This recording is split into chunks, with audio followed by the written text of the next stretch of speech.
ప్రముఖ దర్శకుడు శేఖర్ కమ్ముల దర్శకత్వంలో రూపొందిన pan India multi starrer Kubera.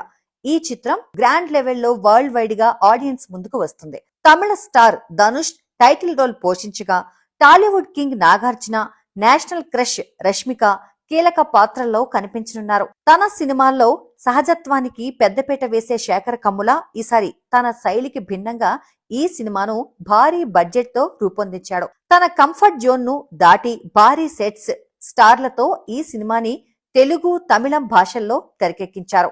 Emotions, comedy, thrill అన్నీ మిళితమై ఉండేలా ఈ సినిమాని రూపొందించాడు శేఖర్. కుబేరాలో ధనుష్ ఓ బిచ్చగాడిగా కనిపించబోతున్నాడు. అయితే ఇది ఓ బిచ్చగాడి కథ కాదు.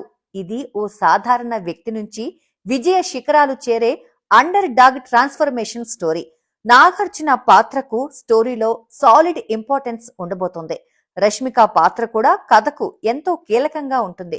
ఇంకా జిమ్ సర్బ్, సాయాజీ షిండే వంటి నటులు కీలక పాత్రల్లో కనిపించబోతున్నారు. Rock star Devi Sri Prasad music ఈ చిత్రానికి మరో మెయిన్ అట్రాక్షన్. ఇప్పటికే ఈ సినిమా నుంచి వచ్చిన అనగనగా కథ, పిప్పి పిప్పి, డుమ్ డుమ్, నా కొడుక వంటి పాటలు మంచి రెస్పాన్స్ తెచ్చుకున్నాయి.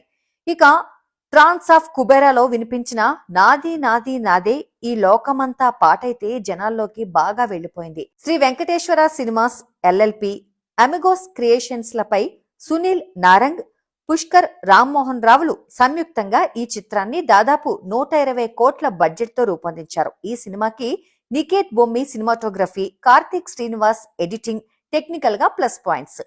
యుఏ సర్టిఫికేట్ పొందిన కుబేరా నిడివి 3 గంటల 1 నిమిషం. ఇదివరకు శేఖర్ తీసిన సినిమాలలో ఇదే లాంగెస్ట్ మూవీ.